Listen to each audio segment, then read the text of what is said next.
माघ गुप्त नवरात्रि के पहले दिन सुनिए दुर्गा सप्तशती का पहला अध्याय। मेधा ऋषि का राजा सुरथ और समाधि को भगवती की महिमा बताते हुए मधु कैटभ वध का प्रसंग सुनाना। मार्कंडेय जी बोले, सूर्य के पुत्र सावर्णी जो 8वें मनु कहे जाते हैं, उनकी उत्पत्ति की कथा विस्तार पूर्वक कहता हूँ, सुनो। सूर्य कुमार महाभाग सावर्णी भगवती महामाया के अनुग्रह से जिस प्रकार मनवंतर के स्वामी हुए, वही प्रसंग सुनाता हूँ। पूर्व काल की बात है।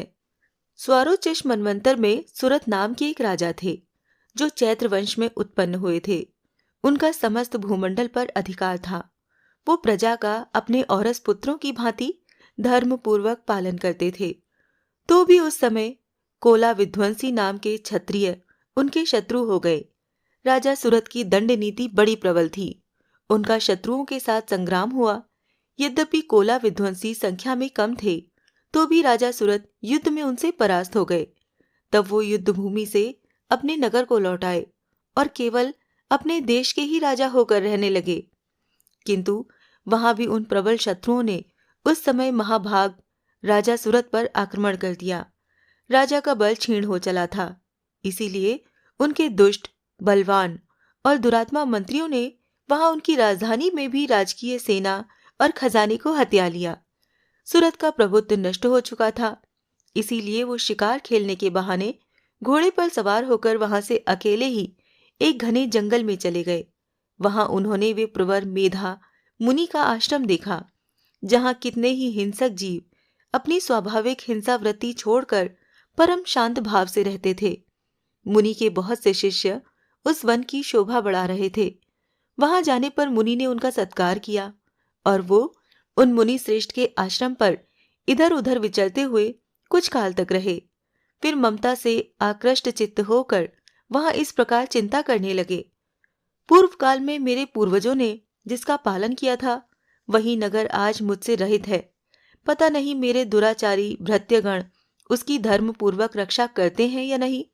जो सदा मद की वर्षा करने वाला और शूरवीर था, वो मेरा प्रधान हाथी अब शत्रुओं के अधीन होकर न जाने किन भोगों को भोगता होगा। जो लोग मेरी कृपा, धन और भोजन पाने से सदा मेरे पीछे पीछे चलते थे, वो निश्चय ही अब दूसरे राजाओं का अनुसरण करते होंगे। उन अपव्ययी लोगों के द्वारा सदा खर्च होते रहने के कारण अत्यंत कष्ट से जमा किया हुआ मेरा वो खजाना खाली हो जाएगा। ये तथा और भी कई बातें राजा सुरथ निरंतर सोचते रहते थे। एक दिन उन्होंने वहां विप्रवर मेधा के आश्रम के निकट एक वैश्य को देखा और उससे पूछा, भाई, तुम कौन हो? यहाँ तुम्हारे आने का क्या कारण है? तुम क्यों शोकग्रस्त हो और अनमने से दिखाई देते हो? राजा सुरथ का ये प्रेम पूर्वक कहा हुआ वचन सुनकर वैश्य ने विनीत भाव से उन्हें प्रणाम करके कहा। वैश्य बोला, राजन, मैं धनियों के कुल में उत्पन्न एक वैश्य हूं। मेरा नाम समाधि है। मेरे दुष्ट स्त्री पुत्रों ने धन के लोभ से मुझे घर से बाहर निकाल दिया है। मैं इस समय धन, स्त्री और पुत्रों से वंचित हूं। मेरे विश्वसनीय बंधुओं ने मेरा ही धन लेकर मुझे दूर कर दिया है। इसीलिए दुखी होकर मैं वन से चला आया हूं। यहां रहकर मैं इस बात को नहीं जानता कि मेरे पुत्रों की, स्त्री की और स्वजनों की कुशल है या नहीं। इस समय घर में वो कुशल से रहते हैं अथवा उन्हें कोई कष्ट है। वो मेरे पुत्र कैसे हैं? क्या वो सदाचारी हैं अथवा दुराचारी हो गए हैं? राजा ने पूछा, जिन लोभी स्त्री पुत्र आदि ने धन के कारण तुम्हें घर से निकाल दिया, उनके प्रति तुम्हारे चित्त में इतने स्नेह का बंधन क्यों है? वैश्य बोला, आप मेरे विषय में जैसी बात कहते हैं वो सब तो ठीक है, किंतु क्या करूं, मेरा मन निष्ठुरता नहीं धारण करता। जिन्होंने धन के लोभ में पड़कर पिता के प्रति स्नेह, पति के प्रति प्रेम और आत्मीय जन के प्रति अनुराग को तेजांजलि देकर मुझे घर से निकाल दिया है, उन्हीं के प्रति मेरे हृदय में इतना स्नेह है। महामते, गुणहीन बंधुओं के प्रति भी जो मेरा चित्त इस प्रकार प्रेम मग्न हो रहा है कि क्या है, इस बात को मैं जानकर भी नहीं जान पाता। उनके लिए मैं लंबी सांसें ले रहा हूं और मेरा हृदय अत्यंत दुखित हो रहा है। उन लोगों में प्रेम का सर्वथा अभाव है, तो भी उनके प्रति जो मेरा मन निष्ठुर नहीं हो पाता, इसके लिए क्या करूं? मार्कंडेय जी कहते हैं, ब्रह्मन, तदंतर राजाओं में श्रेष्ठ सुरथ और वो समाधि नामक वैश्य दोनों साथ साथ मेधा मुनि की सेवा में उपस्थित हुए और उनके साथ यथा योग्य न्यायानुकूल विनयपूर्ण वर्ताव करके बैठे। तत्पश्चात वैश्य और राजा ने कुछ वार्तालाप आरंभ किया। राजा ने कहा, भगवन, मैं आपसे एक बात पूछना चाहता हूँ, उसे बताइए। मेरा चित्त अपने अधीन न होने के कारण वो बात मेरे मन को बहुत दुखी देती है। जो राज्य मेरे हाथ से चला गया है उसमें और उसके संपूर्ण अंगों में मेरी ममता बनी हुई है। मुनि श्रेष्ठ, ये जानते हुए भी कि वो अब मेरा नहीं है, अज्ञानी की भांति मुझे उसके लिए दुख होता है। ये क्या है? इधर ये वैश्य भी घर से अपमानित होकर आया है। इसके पुत्र, स्त्री और भृत्यों ने इसे छोड़ दिया है। स्वजनों ने भी इसका परित्याग कर दिया है, तो भी ये उनके प्रति अत्यंत हार्दिक स्नेह रखता है। इस प्रकार ये तथा मैं दोनों ही बहुत दुखी हैं, जिसमें प्रत्यक्ष दोष देखा गया है। उस विषय के लिए भी हमारे मन में ममता जनित आकर्षण पैदा हो रहा है। महाभाग, हम दोनों समझदार हैं, तो भी हमें जो मोह पैदा हुआ है ये क्या है? विवेक शून्य पुरुष की भांति मुझ में और इसमें भी ये मूर्ता प्रत्यक्ष दिखाई देती है। ऋषि बोले, महाभाग, विषय मार्ग का ज्ञान सब जीवों को है। इसी प्रकार विषय भी सबके लिए अलग अलग हैं। कुछ प्राणी दिन में नहीं देखते और दूसरे रात में ही नहीं देखते, तथा कुछ जीव ऐसे हैं जो दिन और रात्रि में भी बराबर ही देखते हैं। ये ठीक है कि मनुष्य समझदार होते हैं, किंतु केवल वो ही ऐसे नहीं होते। पशु, पक्षी और मृग आदि सभी प्राणी समझदार होते हैं। मनुष्यों की समझ भी वैसी ही होती है जैसी उन मृग और पक्षियों की होती है, तथा जैसी मनुष्यों की होती है वैसी ही उन मृग और पक्षी आदि की होती है। ये तथा अन्य बातें भी प्राय दोनों में समान ही हैं।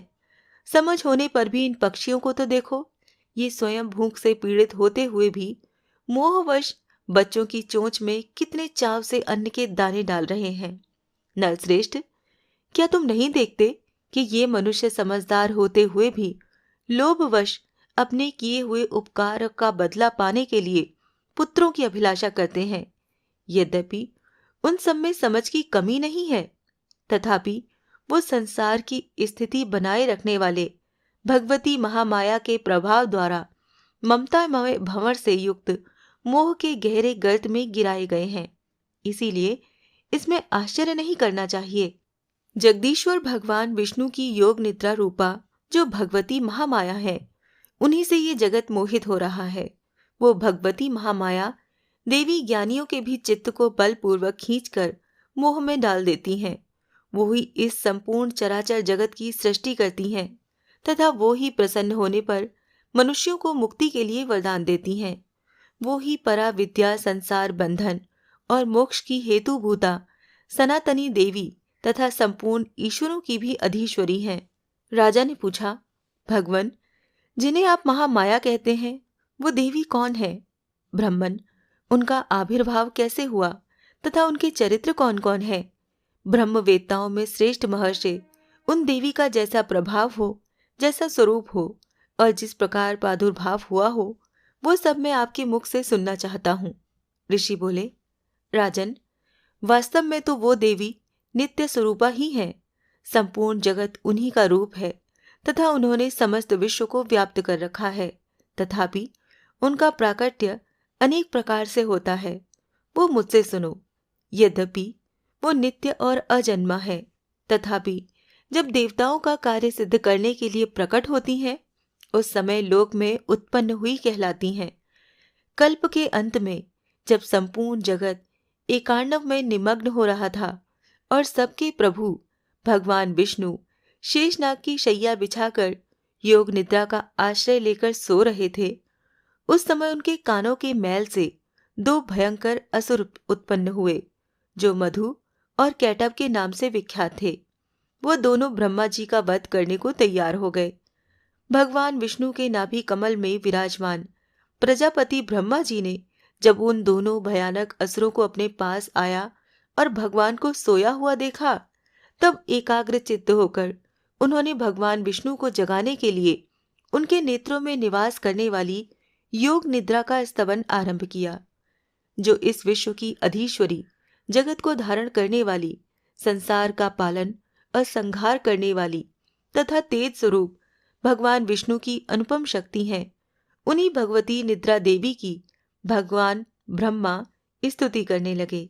ब्रह्मा जी ने कहा, देवी, तुम ही स्वाहा, तुम ही स्वधा और तुम ही वशटकार हो।